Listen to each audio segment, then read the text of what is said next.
Imagine the scene. A packed open-air event at Utah Valley University. Voices buzzing, phones out, the atmosphere electric. Then chaos. Shots fired. Panic ripples through the crowd. Within moments, Charlie Kirk, the 31-year-old right-wing activist and co-founder of Turning Point USA, lies fatally wounded. But the real shock came later, not just with the arrest of 22-year-old Tyler Robinson, the alleged shooter, but in the receipts his own roommate turned over to investigators. Messages, DNA evidence, and a bizarre attempt to hide a rifle in the bushes all pointed back to Robinson. But before we continue, please subscribe, like, and turn on the notification bell for more updates. And when Robinson finally appeared in court, he broke down, not with anger, but with the kind of collapse that made everyone in the room pause. Was it guilt, fear, or something darker still? Today, we're diving into everything, step by step. From the chilling crime scene details to the roommate's bombshell messages, from the governor's press conference to the FBI's DNA revelations, and finally to the courtroom breakdown that left observers speechless. But first, let's ask the question on everyone's mind. How does a college-aged roommate go from quiet neighbor to the whistleblower holding receipts that could seal a death penalty case? The night of the shooting, it was supposed to be another fiery campus event. Charlie Kirk had built his reputation on commanding stages, igniting debates, and rallying conservatives across the country. Utah Valley University was no different. But just as the Q&A portion began, witnesses recall a figure stepping forward. Tyler Robinson, young, angry, and carrying a rifle. What happened next unfolded in seconds. Shots, screaming, scrambling bodies. By the time security reached Kirk, it was too late. Here's the chilling detail. Robinson allegedly wrapped his rifle in a dark-colored towel after the shooting and stashed it in the bushes near the university. A move that might have worked in an action movie. In real life, not so much, because Robinson's own roommate was about to blow everything wide open. The roommate's bombshell. Picture this. You're sitting at home, scrolling through messages, when you suddenly realize your roommate may have just confessed to murder. That's exactly what Robinson's roommate experienced. According to investigators, the roommate was aghast. His words were raw. That's what happened? Oh my God, no. Here are all the messages. The messages were clear. Robinson himself, under the name Tyler, admitted he had hidden the rifle and needed to retrieve it later. He confessed in writing before police even had all the evidence collected. For investigators, this wasn't just damning, it was practically gift-wrapped. For prosecutors, it became the kind of slam-dunk evidence that could mean the difference between life in prison and the death penalty. But here's the haunting question. Why did Robinson confess so openly to his roommate? Was it arrogance, guilt, or a desperate need to be caught? DNA never lies. Governor Spencer Cox stepped in during a press conference, confirming the roommate's messages. But the FBI wasn't stopping there. Director Kash Patel announced a forensic link. Robinson's DNA had been discovered on both the towel wrapped around the rifle and on a screwdriver found on a rooftop nearby. That screwdriver detail stunned many. Why was it there? Investigators believe Robinson may have attempted to access restricted areas of the university or tamper with security fixtures. Whatever the intent, the DNA evidence sealed the chain of events. DNA doesn't lie. And in this case, it was the nail in the coffin of Robinson's defense. Silence speaks louder than words. While the evidence mounted, Robinson himself remained silent. Governor Cox confirmed the accused wasn't cooperating with investigators. No confession, no explanation, nothing. The silence raised the stakes. Was Robinson building a legal strategy, hoping prosecutors would make a mistake? Or was it simply shock, a refusal to relive what had happened? In high-profile cases like this, silence can cut both ways. To the public, it looks like guilt. To defense attorneys, it may be their client's only lifeline. But when Robinson finally walked into the courtroom, that silence broke. Not in words, but in tears. The courtroom breakdown. Courtrooms are designed for order, but this hearing was anything but ordinary.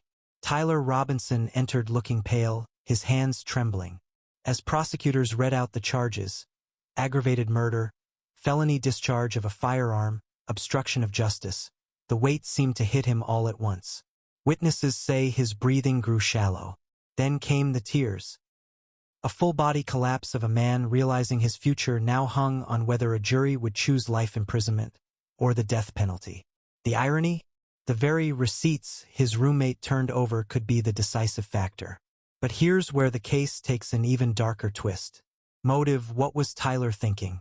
Every headline screams the same thing. Why? Why would a 22-year-old kill Charlie Kirk, a nationally recognized figure, in front of an audience? Some speculate ideological hatred. Others whisper about personal grievances. Still, investigators haven't confirmed a solid motive. Here's the chilling possibility. What if there wasn't one? What if it was an impulsive act of anger, magnified by access to a weapon and the opportunity of a public event?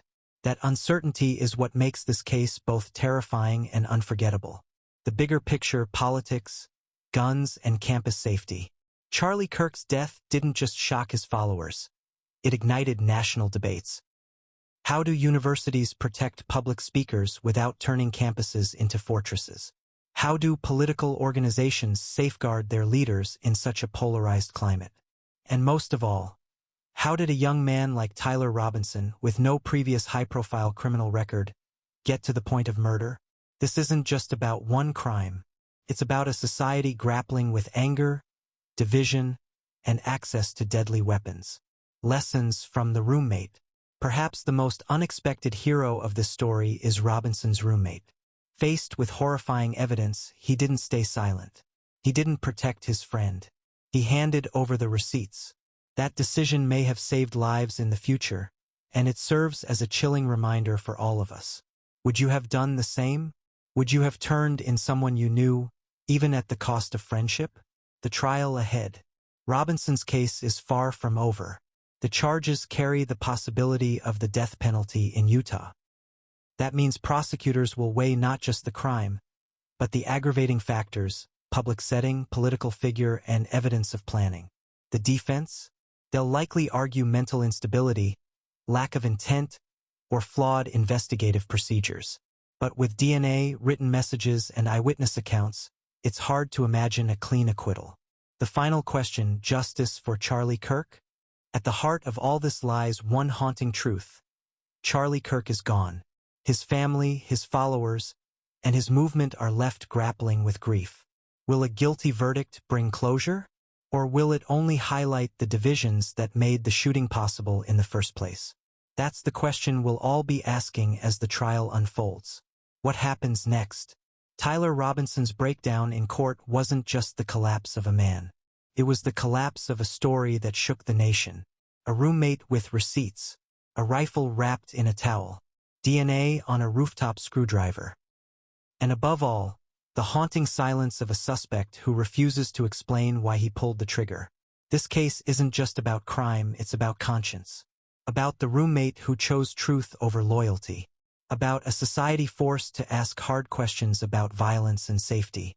So what do you think? Was this an act of ideology, impulse, or something more sinister? And should Robinson face life behind bars? Or the death penalty? The courtroom was silent. The kind of silence that makes the air heavy, that makes your chest feel tighter with every breath. Tyler Robinson sat there, shoulders hunched, eyes darting between the judge and the faces staring back at him. His lips trembled, his hands fidgeted, and then he broke, not with words, but with tears. In that moment, it wasn't just the accused sitting before the court. It was a young man whose life had shattered in an instant, and whose every secret was about to be laid bare before the world. And then came the bombshell, the roommate, the so-called receipts. But before we get to that, let's rewind, because this story doesn't begin in the courtroom. It begins on an open campus at Utah Valley University, where Charlie Kirk, co-founder of Turning Point USA, was in the middle of doing what he did best: speaking, challenging, provoking debate, and rallying his supporters. The energy was high, the questions were flowing, and then, in one horrifying instant, everything changed. Shots rang out, people screamed, phones fell to the ground, live streams cutting off mid-sentence. By the time the chaos cleared, one of the most prominent conservative voices in America was gone. Charlie Kirk, just 31 years old, was dead. But who pulled the trigger? And why? Investigators wasted no time. Witnesses pointed to a young man, 22-year-old Tyler Robinson. He wasn't a stranger lurking in the shadows. He wasn't an anonymous figure. He was right there in plain sight. And as investigators dug deeper, a strange, chilling web began to emerge. Not only had Robinson allegedly wrapped the rifle in a towel and stashed it in the bushes, but he had also confessed, albeit indirectly, to his own roommate. And those messages, those receipts, would become the centerpiece of a case that now carries the death penalty. But here's the question I want you to wrestle with as we dive into this story. What drives someone, just 22 years old, to take a weapon to a public event and end the life of a man whose influence stretched far beyond that stage? Was it ideology? Was it impulse? Or was it something else entirely? Let's piece this together. The energy before the tragedy. Charlie Kirk wasn't just another speaker on a college campus. For his supporters, he was a voice of conviction, of unfiltered commentary, of a fight against what he often called woke culture. His events drew crowds, sometimes applause, sometimes protest, but always passion.